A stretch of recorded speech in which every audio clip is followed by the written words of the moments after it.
Hey guys, welcome everyone. कैसे हैं आप सब? बढ़िया बढ़िया होंगे ऐसे मैं उम्मीद करता हूँ। आज के इस पर्टिकुलर सेशन के अंदर हम बात करने जा रहे हैं स्टैंडर्ड कॉस्टिंग के बारे में। इस चैप्टर के अंदर दो बातें हैं। एक तो आपको क्या करना है, इस चैप्टर को समझना है। दूसरा, इसमें बहुत सारे फॉर्मूले जिनको याद करना है। समझना इस वजह से ज़रूरी है ताकि आपको याद करने में ज़्यादा समय न लगे, मतलब याद आपको आसानी से हो। समझाने की जिम्मेदारी और याद करवाने की जिम्मेदारी दोनों मैं लेता हूँ। सर, फिर हमारी क्या जिम्मेदारी होगी? आपकी जिम्मेदारी ये होगी कि आप क्लास को क्या करें, अटेंटिव होके देखें, मतलब पूरा ध्यान जो है वो इस क्लास के अंदर रख के फिर इसको देखें, ताकि आपकी अंडरस्टैंडिंग जो है वो बेहतर हो सके। समझ आ रही बात? हाँ जी। तो चले हम हमारे बोर्ड पे। हाँ जी सर, चलिए बोर्ड पे। देखिए, ये है हमारा स्टैंडर्ड कॉस्टिंग। इसके अंदर पहला कॉन्सेप्ट हम देखेंगे बजटेड डाटा, एक्चुअल डाटा और स्टैंडर्ड डाटा क्या होता है। फिर हम देखेंगे मटेरियल वेरिएंस के बारे में। फिर employ cost variance, variable overhead variance, fixed overhead variance, sales variance और उसके बाद में थ्योरी का पार्ट देखेंगे। हाँ जी सर।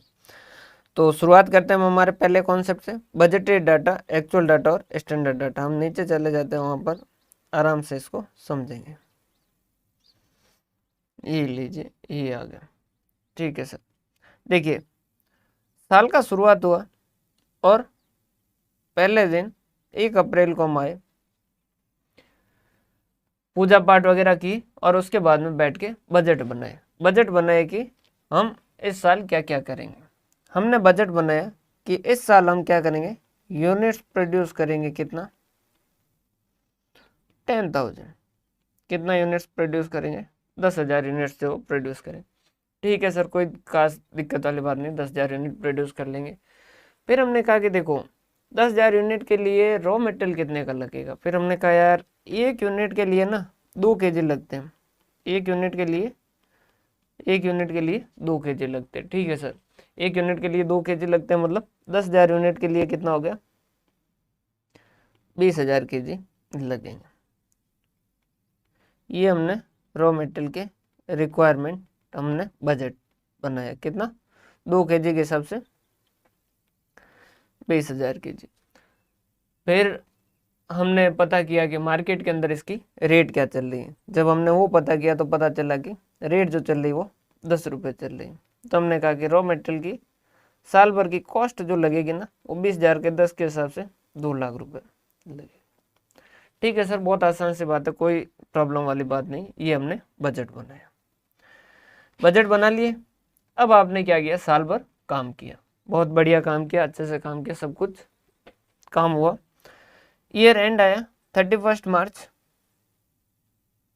और 31 मार्च को क्या हुआ, आपने अपने हिसाब किताब बिठाए, वापस पूजा पाठ की और लास्ट जो वो हिसाब किताब बिठाया। जब हिसाब किताब बिठाया तो आपको पता चला कि इस साल तो हम 12,000 यूनिट्स जो वो प्रोड्यूस किए। कितनी यूनिट्स बनाए? 12,000 यूनिट्स। वाह यार, बढ़िया। 10,000 यूनिट्स की जगह 12,000 यूनिट्स।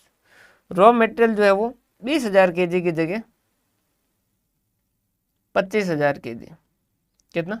25,000 kg। क्या वाह यार बोलोगे क्या? नहीं सर, इसमें वाह यार नहीं बोलेंगे, क्योंकि इसमें खर्चा लगा है।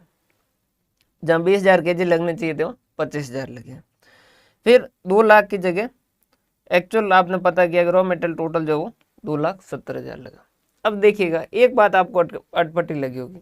मैंने कहा 20,000 kg की जगह 25,000 लगा। क्या ऐसी बात है क्या कि जहाँ 20,000 लगना चाहिए था वहाँ 25,000 लगे? क्या ऐसा, जहाँ 20,000 kg लगने चाहिए थे वहाँ 25,000 kg लगे? 20,000 की जगह 25,000 kg लगे? क्या ये बात सही है क्या? नहीं सर, ये बात जो है ना वो पूरी तरीके से सही नहीं लग रही। कारण क्या है?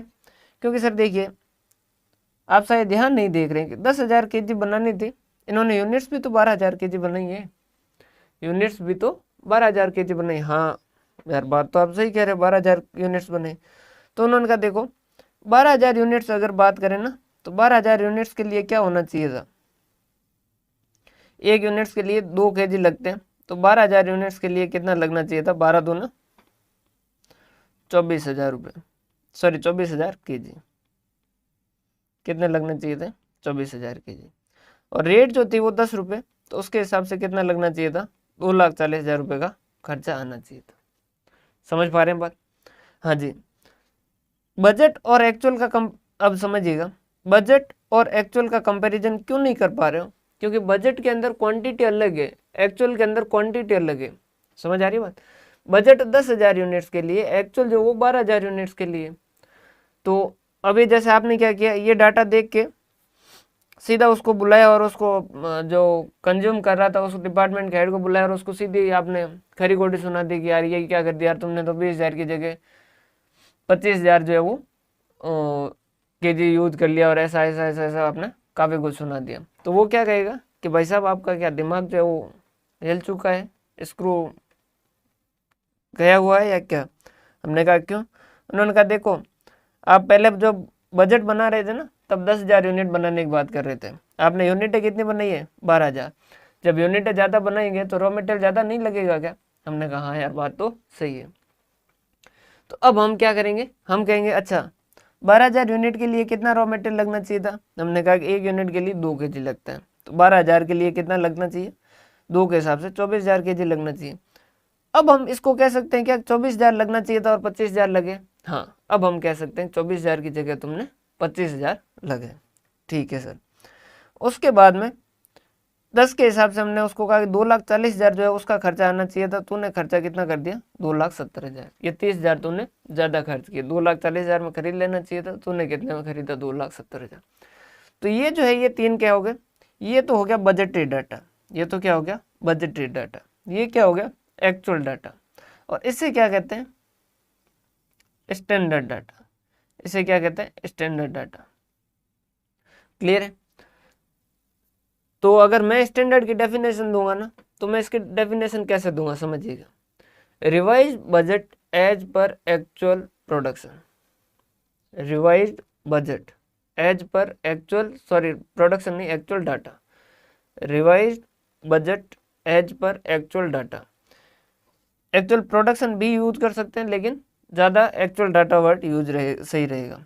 हमने क्या कहा कि ये क्या एक रिवाइज बजट है, मतलब है तो बजटेड के हिसाब से ही, लेकिन ये रिवाइज्ड है। और ये रिवाइज किसके हिसाब से? वापस दोबारा रिवाइज किसके हिसाब से किया? हमने एक्चुअल के हिसाब से इसको वापस क्या किया? रिवाइज किया। अब एक्चुअल डाटा के हिसाब से हमने इसको क्या किया? रिवाइज किया। और रिवाइज करके हमने बताया कि एक्चुअल डाटा ये 12,000 है, तो इसके हिसाब से इतना लगना चाहिए, इसके हिसाब से कॉस्ट जो वो इतनी लगनी चाहिए। तो ये क्या कहलाएगा? Revise budget. समझ पा रहे हो बात? तो ये हो गया स्टैंडर्ड डाटा, बजटेड डाटा और एक्चुअल डाटा, इनके बारे में बात। ठीक है सर। तो हम आ जाते हैं यहाँ पर और इसको लिख देते हैं। स्टैंडर्ड क्या है? ये है रिवाइज्ड बजट एज पर एक्चुअल डाटा। एक्चुअल डाटा के अनुसार रिवाइज्ड बजट हो गया। क्लियर है? समझ पा रहे बात? हाँ जी सर, ये समझ गए। अब ये आपने क्या जो है वो टेबल बनाई है कि मटेरियल वेरिएंस के अंदर ये बजट और स्टैंडर्ड और एक्चुअल वगैरह वगैरह। अब समझिएगा,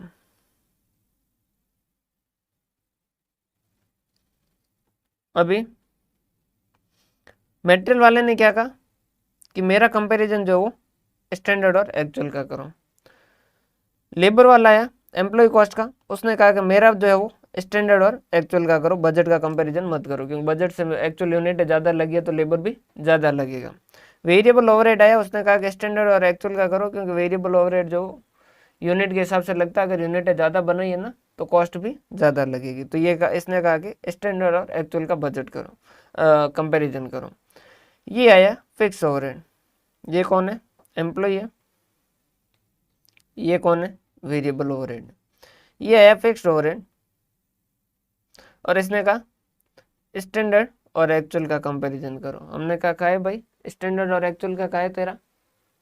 क्यों बता, स्टैंडर्ड और एक्चुअल का किस वजह से बोला तूने? इसने कहा कि यूनिटें ज़्यादा बनी ना, इस वजह से। इसने कहा कि यूनिटें बनी तो तेरा उससे क्या लेना देना भाई?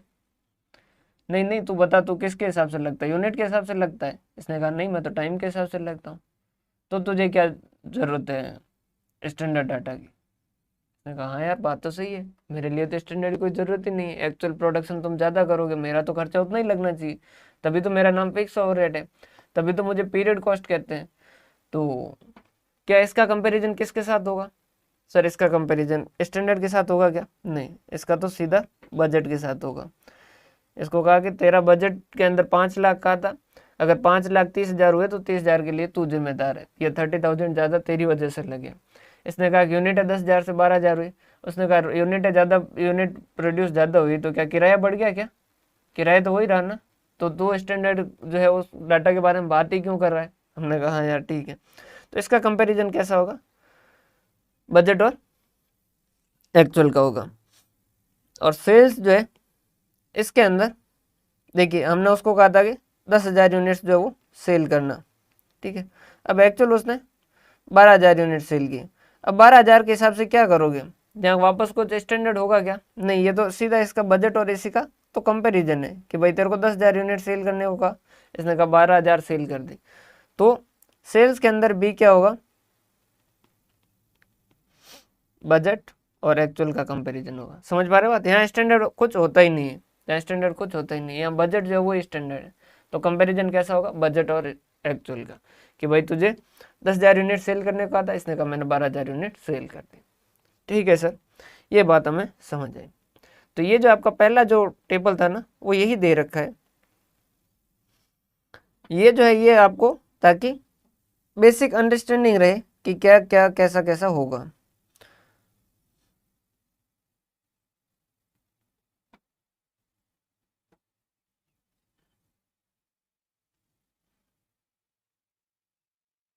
लाइनें नहीं खींचते ना, अच्छा नहीं लग रहा, मजा नहीं आ रहा।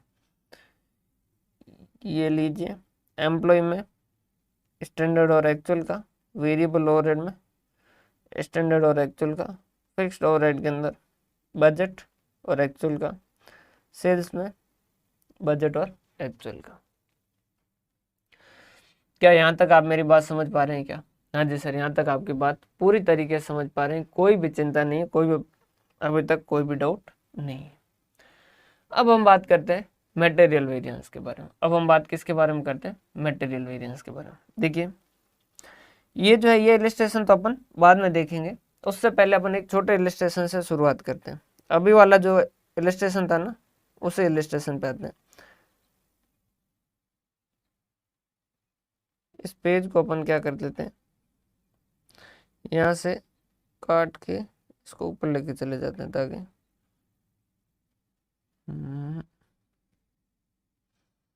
यहाँ ले आते हैं, ताकि बार बार जाना ना पड़े नीचे तक।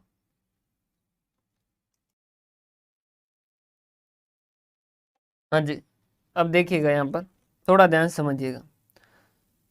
अपना जो इलिस्ट्रेशन था उसके अंदर क्या था कि ये 12,000 यूनिट्स के लिए स्टैंडर्ड जो थे वो इस तरीके से थे।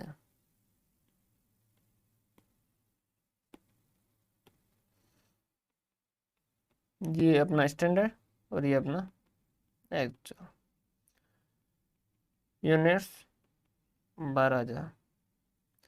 अब उसके बाद में अपना क्या था कि कितना लगना चाहिए था? 24,000। कंजम्पशन कितना? 24,000।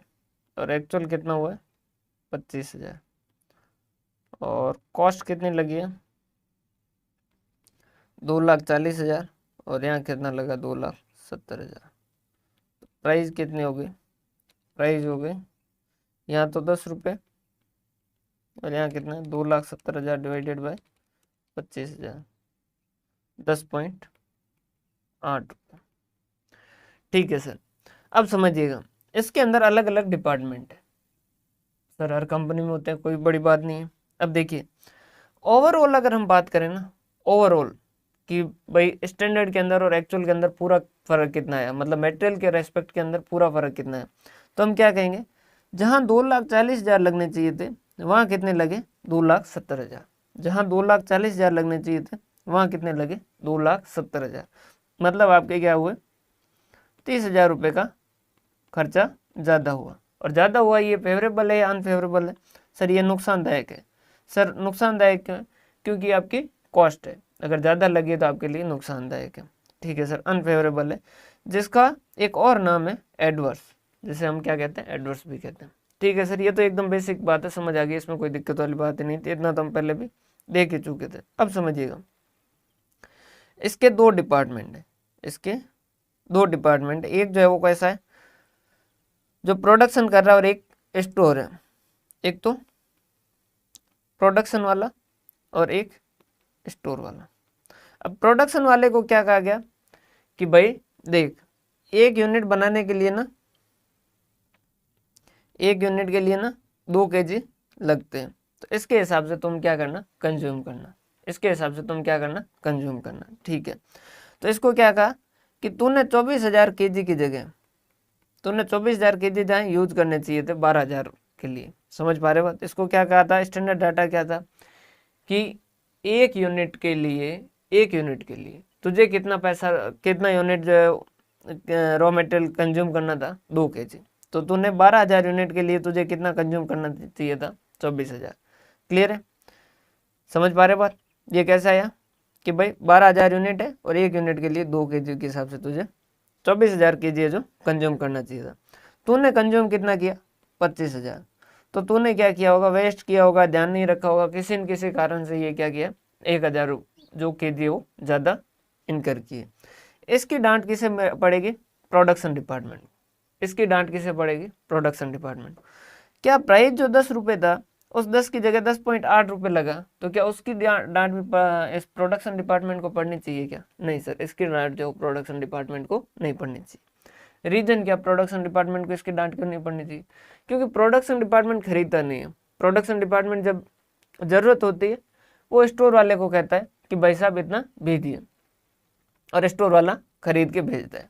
तो खरीदने की जिम्मेदारी किसकी है, स्टोर वाले की। खरीदने की जिम्मेदारी किसकी है, स्टोर वाले की। ठीक है, अब इसको क्या कहा गया, इसको क्या कहा गया कि भाई तुझे खरीदना कितने में था, 10 रुपये में। तुझे खरीदना कितने में था, 10 रुपये में, और तूने खरीदा कितने में, 10.8 रुपये में। तूने खरीदा कितने में, 10.8 रुपये में। ये जो ज़्यादा रुपये इनकर किए 0.8 रुपये, इसकी डांट किसे पड़ेगी, स्टोर वाले को। इसकी डांट किसको पड़ेगी, स्टोर वाले को। तो हमारे वेरिएंस ऐसे आने चाहिए जो आपको बताए कि प्रोडक्शन डिपार्टमेंट की गलती कितनी और स्टोर डिपार्टमेंट की गलती कितनी, और टोटल आपका खर्चा कितना लगा। तो उसके लिए हम क्या करते हैं, इधर लिखते हैं standard quantity into standard rate, और इधर लिख दिया एक्चुअल क्वांटिटी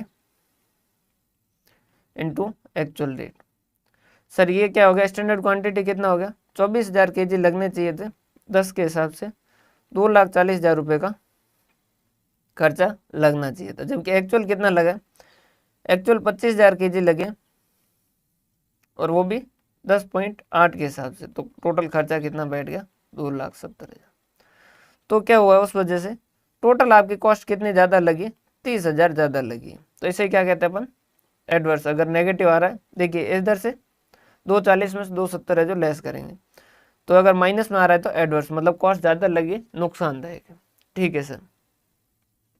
अब इसको क्या कहा गया, प्रोडक्शन डिपार्टमेंट वाले को। प्रोडक्शन डिपार्टमेंट वाले को कहा गया तूने 24,000 की जगह कितनी यूनिटें खरीदी, इसने कहा कि सॉरी 24,000 की जगह कितनी यूनिटें कंज्यूम की, इसने कहा भाई साहब मैंने कंज्यूम की 25,000। इसने क्या कहा, मैंने कितनी कंज्यूम की, 25,000। क्लियर है। अब इसको रेट की मार पड़ेगी क्या, नहीं, इसको रेट की मार नहीं पड़ेगी। क्यों, क्योंकि रेट जो है वो इसकी जिम्मेदारी नहीं है। ये कह रहा था कि देखो 24,000 10 के हिसाब से, जबकि तूने 25,000 जो वो खर्च कंज्यूम किया, तो 25,000 10 के हिसाब से, तो तेरी गलती की वजह से कितना खर्चा एक्स्ट्रा लगा, तो 2,50,000, मतलब 10,000 का खर्चा तेरी वजह से ज़्यादा लगा। सर एक बार वापस समझाइए, देखिए इसको कहा गया कि तुझे 24,000 यूनिट कंज्यूम करनी थी, तूने 25,000 कंज्यूम किए, मतलब तूने 1,000 यूनिट ज़्यादा कंज्यूम किए। प्राइस की मारे से पड़ेगी क्या, नहीं, प्रोडक्शन डिपार्टमेंट तो बेचारा प्राइस के लिए जिम्मेदारी नहीं है, तो वो उसकी जिम्मेदारी क्यों लेगा। तो कहा कि 10 के हिसाब से 1,000 यूनिट ज़्यादा किया, तो तेरी वजह से खर्चा ज़्यादा कितना हुआ, 10,000 ज़्यादा हुआ। क्लियर है। अब आए स्टोर वाले के पास, कि स्टोर वाले इधर आ, वो आया इधर के, हाँ जी सर बोलो क्या हुआ। तो इन्होंने कहा कि देख 25,000 यूनिट तूने पूरे साल भर में खरीदी। इसने कहा हाँ पूरे साल भर में 25,000 खरीदी। उसने कहा कि तुझे खरीदना कितने में था, इसने कहा 10 में। कहा तूने खरीदा कितने में, कि 10.8 में।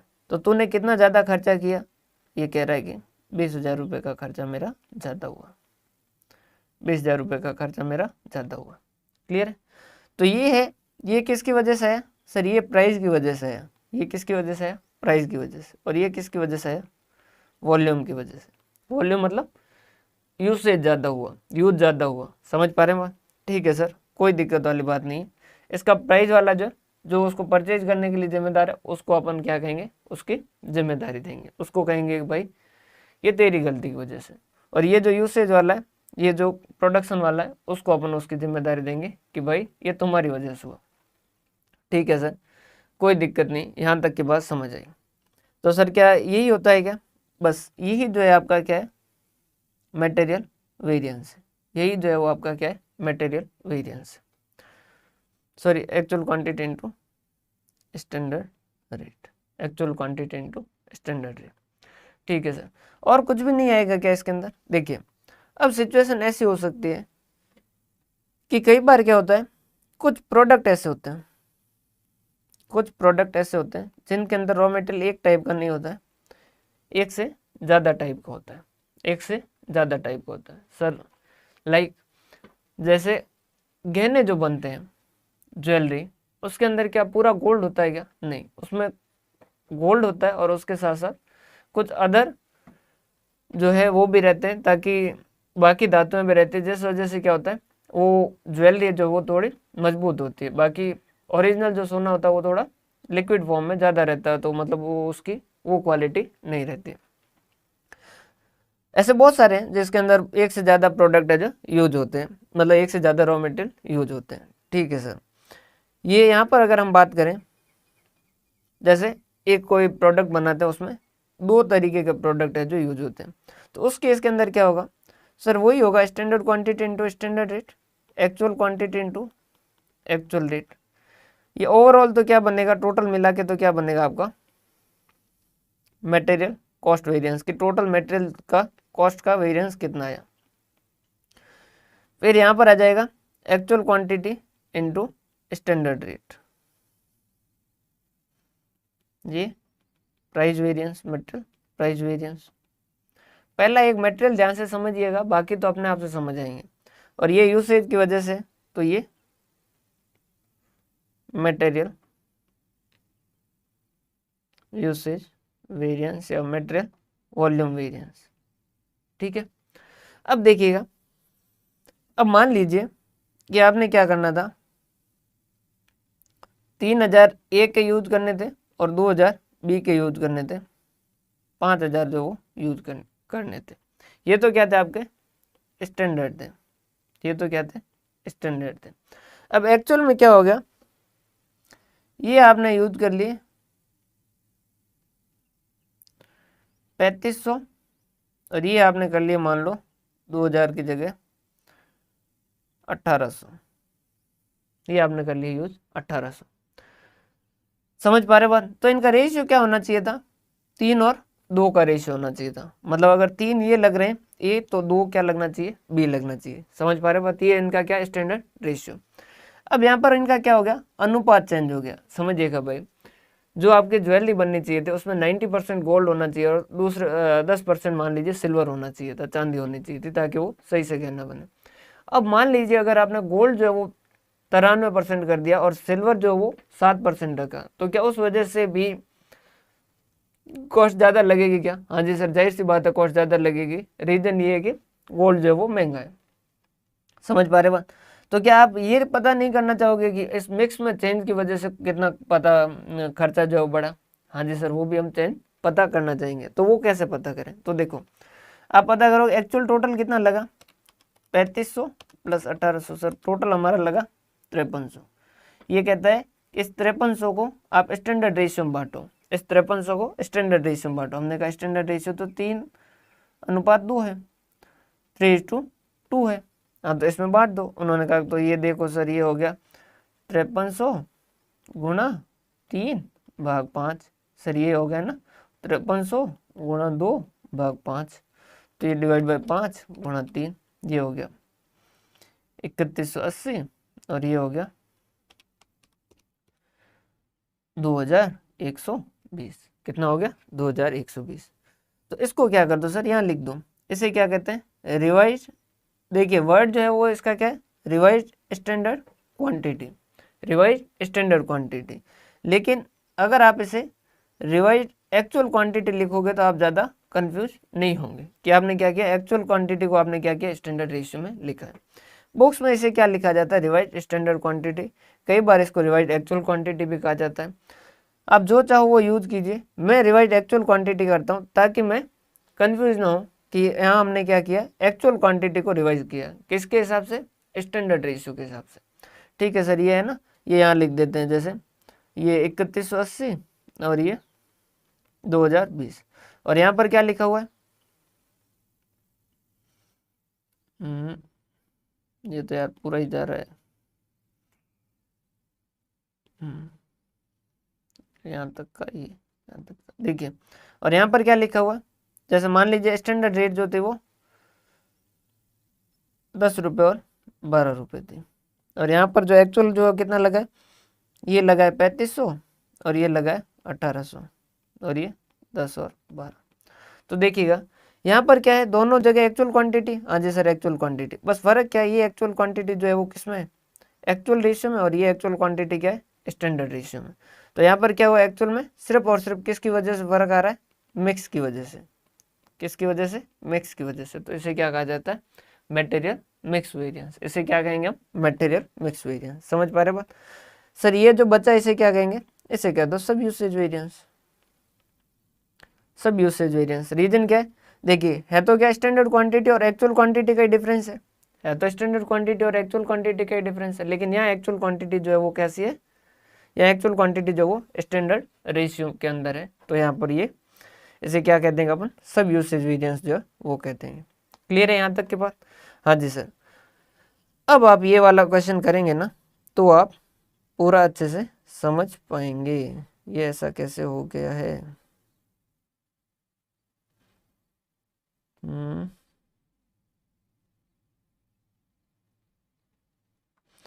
नो आइडल टाइम यहाँ कैसे आ गया भाई,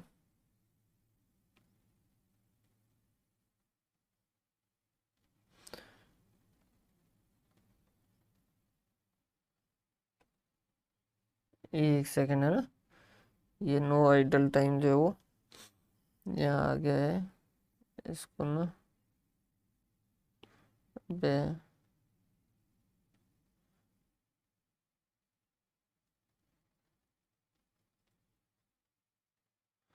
अबे क्या हो गया ये,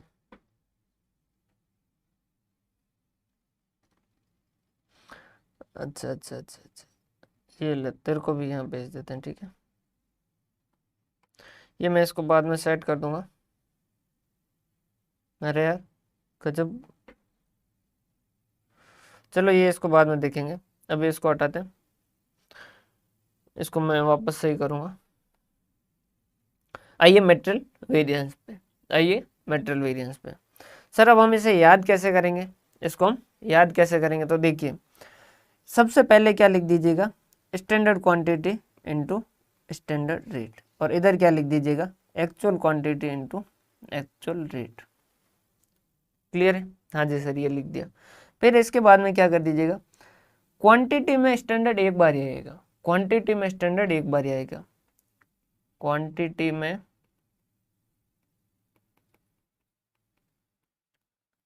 स्टैंडर्ड एक बार ही, बाकी टाइम एक्चुअल। ठीक है सर, तो यहाँ लिख दीजिए सर एक्चुअल क्वांटिटी, यहाँ लिख दीजिए एक्चुअल क्वांटिटी, ये वाली कौन सी, रिवाइज्ड एक्चुअल क्वांटिटी। क्लियर है, जैसे रिवाइज्ड स्टैंडर्ड क्वांटिटी भी कहा जाता है, अपन इसको रिवाइज्ड एक्चुअल क्वांटिटी कहेंगे ताकि आपको कंफ्यूजन ना हो। और प्राइस के अंदर क्या होगा, प्राइस में एक्चुअल एक बार ही, अब एक्चुअल तो आ गई है फाइनल लास्ट में, तो यहाँ पर बाकी जगह क्या आ जाएगी, स्टैंडर्ड रेट और स्टैंडर्ड रेट। ठीक है सर, ये वाला कॉलम कब बनेगा,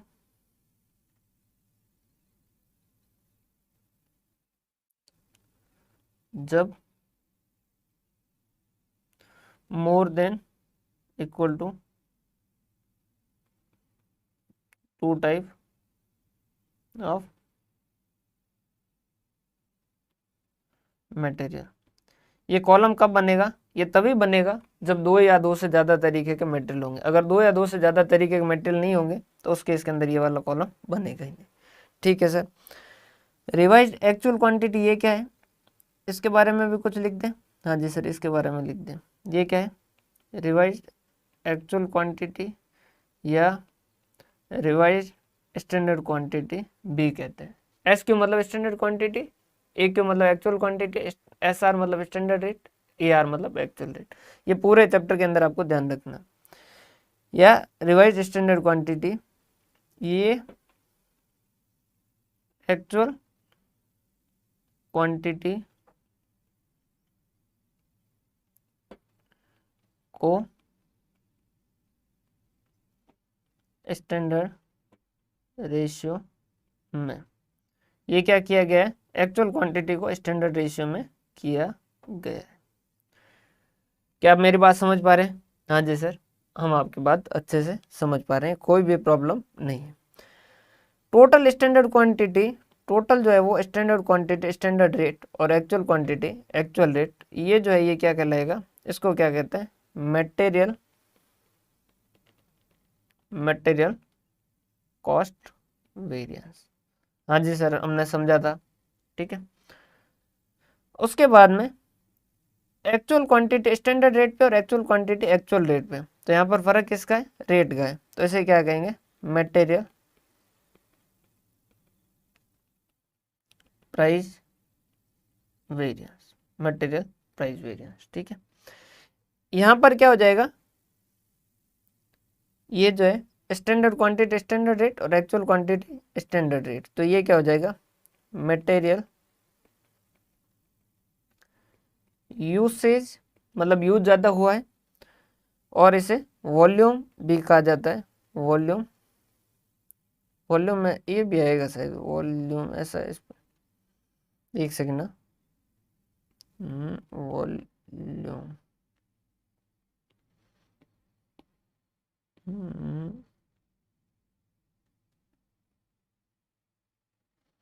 क्या ये सही है भाई?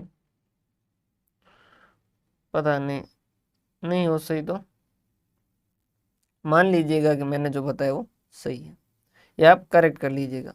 ये वॉल्यूम वेरिएंस, ये हो गया वॉल्यूम वेरिएंस। ठीक है। क्यों सर ये वॉल्यूम वेरिएंस क्यों हो गया? देखिएगा, वॉल्यूम वेरिएंस इस वजह से हो गया, यहाँ स्टैंडर्ड क्वांटिटी स्टैंडर्ड रेट और actual quantity standard rate, rate same है, बस फर्क जो है वो किसका है? क्वांटिटी का है। स्टैंडर्ड क्वांटिटी और एक्चुअल क्वांटिटी, इस वजह से ये क्या है? मटेरियल यूसेज वेरिएंस है, वॉल्यूम वेरिएंस। अब यहाँ पर बात करें R A Q revised actual quantity और ए क्यू मतलब एक्चुअल क्वांटिटी, दोनों में फर्क क्या है? यहाँ भी एक्चुअल क्वांटिटी, यहाँ भी एक्चुअल क्वांटिटी, यहाँ एक्चुअल क्वांटिटी एक्चुअल रेशियो में, यहाँ एक्चुअल क्वांटिटी स्टैंडर्ड रेशियो में, तो दोनों के रेशियो का फर्क है, मतलब दोनों के मिक्स का फर्क है, तो इसे क्या कहा जाता है? Material mix variance. इसे क्या कहेंगे? Material mix variance. ये क्या है सर? ये तो स्टैंडर्ड क्वांटिटी और एक्चुअल क्वांटिटी का फर्क है, तो वैसे तो यूसेज वेरिएंस है, ये तो है तो क्या? यूसेज वेरिएंस, लेकिन ओरिजिनल यूसेज वेरिएंस तो कौन है? ये वाला है। सर फिर इसको क्या नाम दें? इसको क्या दे दो? मटेरियल सब यूसेज वेरिएंस, या फिर इसका और भी बहुत सारे नाम है, यील्ड वेरिएंस है और YEILD यील्ड वेरिएंस है, या फिर इसे सब वॉल्यूम वेरिएंस भी कह सकते हो, सब वॉल्यूम वेरिएंस भी कह सकते हो, ये इसके कोई भी नाम समझिएगा। है तो ये भी स्टैंडर्ड क्वांटिटी और एक्चुअल क्वांटिटी का डिफरेंस है, तो स्टैंडर्ड क्वांटिटी और एक्चुअल क्वांटिटी का डिफरेंस, लेकिन यहाँ एक्चुअल क्वांटिटी किस में? स्टैंडर्ड रेशियो में। समझ पा रहे बात? तो इस वजह से इसको क्या कहता है? कहते हैं सब यूसेज, मतलब ओरिजिनल यूसेज वेरिएंस नहीं है, ये सब यूसेज वेरिएंस है, उसका छोटू सा बच्चा है। क्लियर है? समझ पा रहे हैं बात? सर ये तो एक हुआ, अभी ऐसा कैसा, मतलब ये तो बहुत सारे हैं। अगर आपने एक अच्छे समझ लिया ना, एक मटेरियल वेरिएंस जो वो अच्छे समझ लिया, तो बाकी वाले जो इसके ऊपर बेस्ड है वैसे के वैसे मतलब जैसा ये है उसी तरीके के बाकी हैं, उसी तरीके से बाकी होंगे। इस वजह से आपको थोड़ा टाइम देने के लिए मैं आज का सेशन जो वो यहीं तक पढ़ाता हूँ, ताकि आप एक बार इस वेरिएंस को अच्छे से समझ लीजिए, क्योंकि बाकी के अंदर क्या है, जस्ट इसका कॉपी पेस्ट है। सर मतलब लेबर के अंदर क्या हो जाएगा, मेटेरियल की जगह लेबर हो जाएगा, लेबर प्राइस की जगह रेट वर्ड यूज लिया जाता है, लेबर रेट वेरिएंस और वैसा वैसा एफिशिएंसी वेरिएंस, नाम बदल जाएंगे लेकिन वो रिश्ता वही, सोच नहीं, स्टार प्लस, इस तरीके से जो है वो चलेगा। तो सर मतलब बाकी वाला सेशन जो है वो ज़्यादा इंपॉर्टेंट नहीं होगा, नहीं ऐसा नहीं है भाई, क्वेश्चन किसी से भी आ सकता है, वहाँ पर भी सीखने लायक चीज़ें हैं, लेकिन इसको बेस रख के सीखेंगे तो अपन क्या करेंगे, उसको आसानी से सीख पाएंगे। ठीक है सर, हमने शुरुआत की पहले budgetary data, actual data, standard data के बारे में क्या होता है। हमने कहा कि स्टैंडर्ड डाटा है जो रिवाइज्ड बजट है। फिर हमने कहा किस में किस किस का कंपैरिजन होता है। हमने कहा मटेरियल के अंदर स्टैंडर्ड और एक्चुअल का, लेबर के अंदर स्टैंडर्ड और एक्चुअल का, वेरिएबल ओवरहेड के अंदर स्टैंडर्ड और एक्चुअल का, फिक्स्ड और सेल्स के अंदर बजटेड और एक्चुअल का। रीजन समझा हमने उनका किस वजह से होता है। फिर उसके बाद में हमने मेटेरियल वेरिएंस के बारे में बात किया। मेटेरियल वेरिएंस में हमने पहले तो बात की टोटल मेटेरियल वेरिएंस कैसे होता है, जैसे मेटेरियल कॉस्ट वेरिएंस, तो standard quantity standard rate, actual quantity actual rate. फिर हमने कहा कि प्राइस की वजह से जो आया उससे क्या कहेंगे, मेटेरियल प्राइस वेरिएंस, तो वो क्या हो जाएगा, एक्चुअल क्वांटिटी स्टैंडर्ड रेट से और एक्चुअल क्वांटिटी एक्चुअल रेट से, तो वो जो है मेटेरियल प्राइस वेरिएंस आ जाएगा। और इस साइड के अंदर वॉल्यूम वेरिएंस आ जाएगा। स्टैंडर्ड क्वांटिटी कितनी थी और एक्चुअल क्वांटिटी कितनी थी, उनका जो डिफरेंस है स्टैंडर्ड रेट से, वो आपका क्या हो जाएगा, मेटेरियल यूसेज वेरिएंस। फिर अगर मेटेरियल दो या दो से ज़्यादा तरीके का हो तो एक कॉलम और बनेगा। ये वाला कॉलम तभी बनेगा जो RAQ वाला है, जब मेटेरियल दो या दो से ज़्यादा तरीके के हो, तो उस केस के अंदर क्या होगा, RAQ इंटू स्टैंडर्ड रेट, ये एक बीच में आ जाएगा। RAQ इंटू स्टैंडर्ड रेट से actual quantity into standard rate का देखोगे तो ये क्या है, मिक्स में चेंज है, इस वजह से इसे क्या कहते हैं, मेटेरियल मिक्स वेरिएंस। और इस साइड वाला जो है वो सब यूसेज वेरिएंस, सब एफिशिएंसी वेरिएंस, यील्ड वेरिएंस, ये इसके नाम है। क्लियर? हाँ जी सर, तो यहाँ तक अपन सेशन करते हैं आज का। बाकी का जो सेशन है वो आगे वाले, बाकी का जो पार्ट है वो आगे वाले सेशन के अंदर डिस्कस करेंगे। बहुत बहुत धन्यवाद, हंसते रहें, मुस्कुराते रहें, और अगर आपको लेक्चर्स पसंद आ रहे हैं तो कृपया करके अपने साथियों के साथ जरूर जरूर जरूर शेयर करें। बहुत बहुत धन्यवाद, हंसते रहें, मुस्कुराते रहें।